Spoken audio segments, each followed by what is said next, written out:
네, 안녕하세요. 빌리어네어입니다. 네, 이번 시간에는 좀 리플 관련된 이슈를 한번 정리를 해드릴 필요가 있을 것 같아서, 네, 좀 많으신 분들이 뉴스를 통해서 대략적인 내용은 알지만, 어떤 내용 때문에 이렇게 됐는지, 어떤 사실을 위반을 했고, 또 향후 시나리오는 어떻게 될지, 네, 시세 예측이 아니라, 네, 그런 이 법적 공방 싸움에 대한 예측을 한번 가져왔습니다. 이 자료는 제가 직접 이제 여러분들에게 설명해 드리려고 만들어 봤고요. 과연 그럼 먼저 SEC는 뭔가 좀 설명을 드려야 될 것 같은데, SEC는 미국의 증시 거래를 감시하는 감독이고 정부의 직속 기관이지만 민간 단체입니다. 네. 이 민간 단체인 게 중요한 거예요. 네. 한국 거래소랑 하는 일은 비슷하지만 SEC는 민간 단체예요.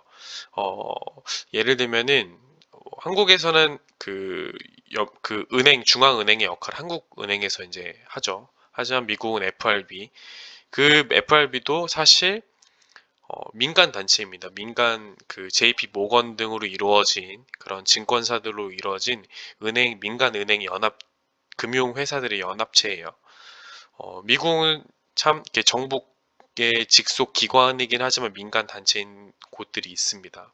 그래서 SEC가 처음 세워진 거는 1934년인데 세워지기 전에는 그때 한번 1929년에 검은 목요일이라고 검은 화요일에서 주가가 한번 대폭락을 겪은 적이 있어요. 그래서 투자를 좀 더 엄격하게 관리 감독하고 투자자들을 보호해야 된다라고 이제 여론이 생성이 됐고 1933년도에 증권거래법을 제정을 했습니다. 그래서 지금 제정되어 있는 법은 1933년도에 만들어져 있는 법입니다. 네, 그 34년도를 강조하는 이유를 뒤에 설명을 드릴게요. 이런 SEC의 기관의 그 수장은 지금은 오늘 날짜로 사임을 했어요. 네, 제이 클레이튼이라는 사람이에요. 제이 클레이튼이라는 사람인데, 이 사람은 지금 특징이 뭐냐면 되게 이 새로운 금융 시스템에 대해서 보수적인 인사입니다. 특이사항으로는 비트코인 ETF를 수차례 반려를 했고요. 어, 사임하기 전에 투자자를 보호한답시고 소송을 했는데 그 소송으로 인해 많은 개인 투자자들이 많은 피해를 보게 했죠. 좀 아이러니합니다. 네, 투자자 보호를 위해서 소송을 했지만 릴프살 증권법 위반으로 소송을 했지만 그로 인해서 더 많은 피해자들이 발생을 했습니다. 제이 클레이트는 현 의장인데요.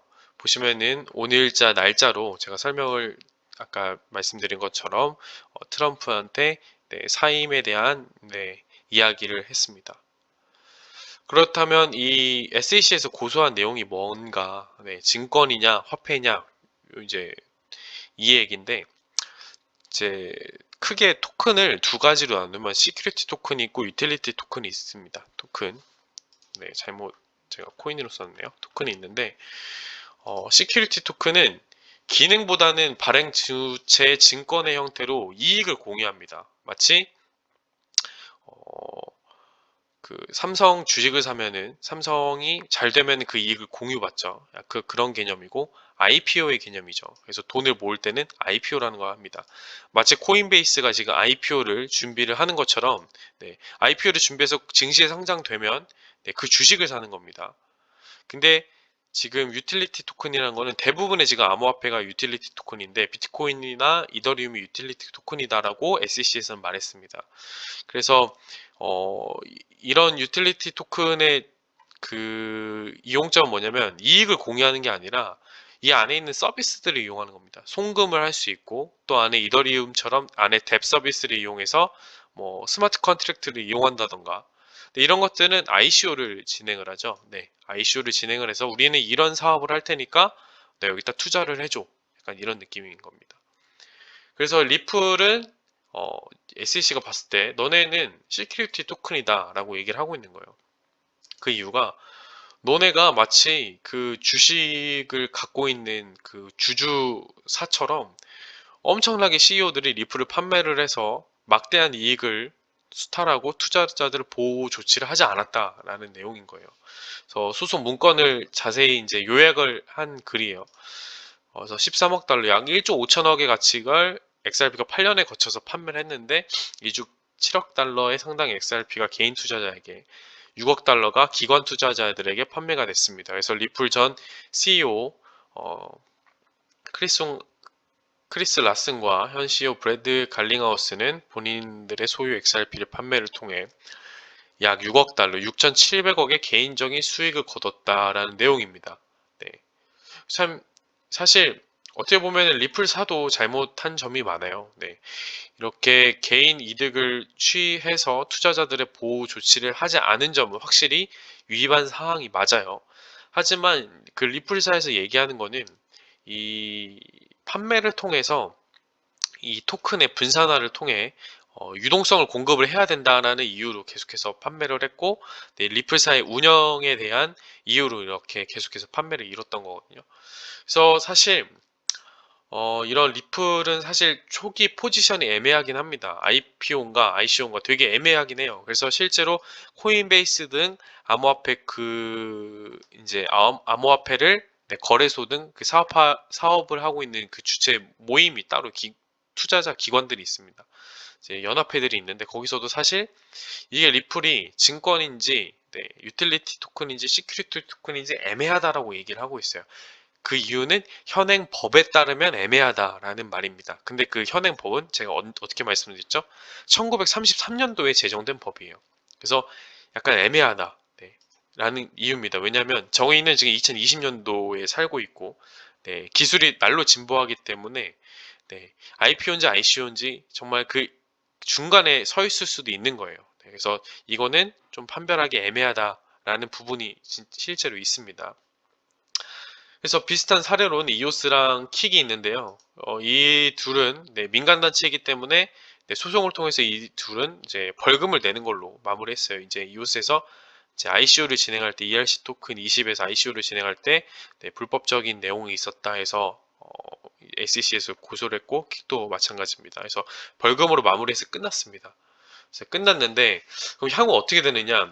근데 이거는 사실 이제 ICO의 이제 이야기인 거고요. 이거를 이제 인정을 해버리고 소송에서 패해서 인정을 해버리면은 증권형이 되기 때문에 문제는 이렇게 되면 거래소에서 판매가 안 됩니다. 근데 물론 미국 거래소 SEC의 감독을 받고 있는 거래소들의 그거는 바로 미국에 있는 거래소들이겠죠. 미국의 거래소인 그 한정으로 말씀을 드리는 건데 어, 특히 이제 이번 큰 거래소 같은 경우는 뭐 코인베이스가 있겠죠. 코인베이스에서 어, 판매를 하지 못하게 되는 거죠. 거래를 못하게 됩니다. 거래를 중지시켜야 돼요. 송금도 안 되고. 네. 그런 결과가 있을 수 있습니다. 그래서 그게 최악의 상황은 그런 결과이고.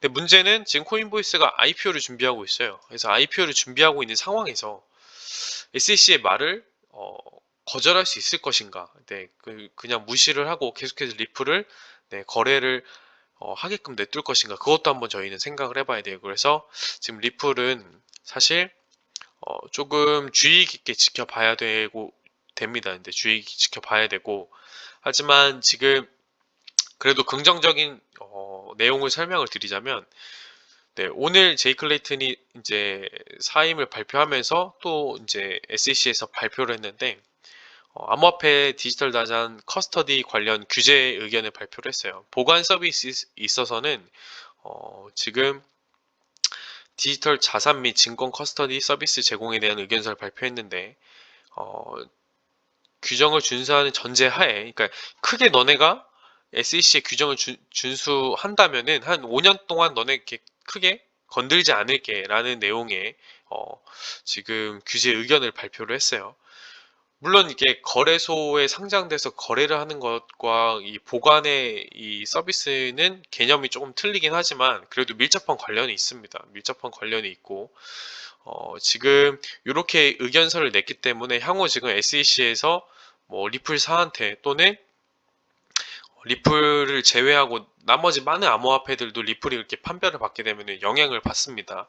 그 이제 암호화폐 산업에게 유예 기간을 줄 수도 있는 거예요. 그래서 당장에 이거는 뭐 증권이 아니다라고 판별은 나지 않을 것입니다. 네, 않을 거고 지금 정권 교체가 소송에 미칠 영향이라고 되어 있는데 일단은 지금 제이 클레이튼이 사임을 했죠. 사임을 했으면 사임을 했고 SEC의 법률 책임자도 지금 임기도 이번에 연말에 끝나요. 끝나기 때문에 SEC의 이제 중추 그 헤더들이 임기가 다 끝나고 이제 교체가 되는데, 정말 여기서 중요한 거는 그럼 누가 다음 SEC 위원장이 될 것인가? 이게 핵심 키입니다. 이게 핵심 키예요.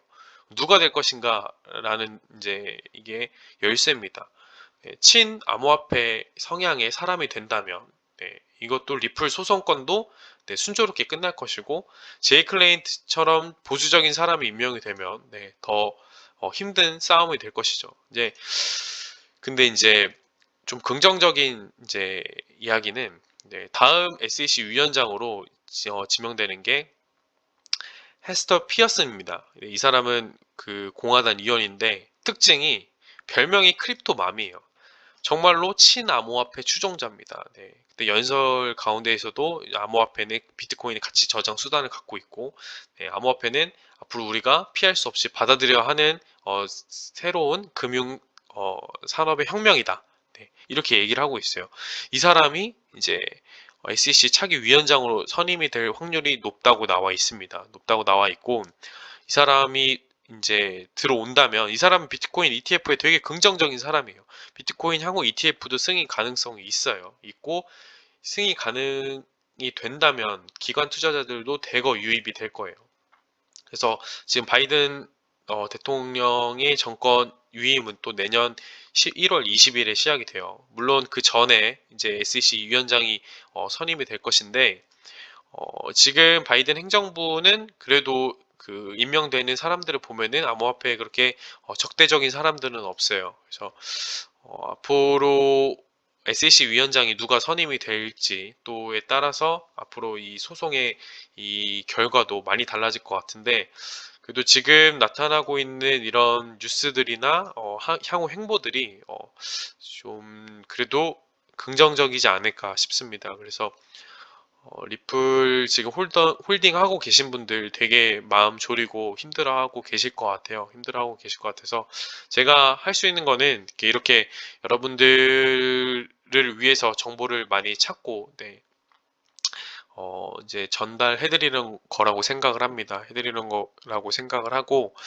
어, 결국에는 제가 말씀드리는 거는 수차례 말씀드리지만 거시적인 관점에서 내년에는 네, 기관 투자자들이 대거 들어오는 시대가 될 거라고 저는 생각합니다. 그래서 암호화폐 붐은 아직 시작도 하지 않았다. 네, 초입 단계라고 생각을 해요. 그래서 지금 힘드시더라도 이 또한 지나갈 것이다. 네, 그리고 네, 계속 장마가 있는 경우는 없습니다. 장마가 끝나면은 네, 맑은 해가 비치죠. 그래서 이 또한 지나갈 거고, 인내는 쓰고 네, 열매는 달다고, 좋은 네, 내년까지 기다리시면 네, 좋은 일이 있을 것 같아요. 그래서 좀 너무 낙담하지 않으셨으면 좋겠습니다. 네, 지금까지 네, 리플 네, 증권이냐 암호화폐이냐, 그래서 향후 시나리오에 대해서 예측을 드렸는데요.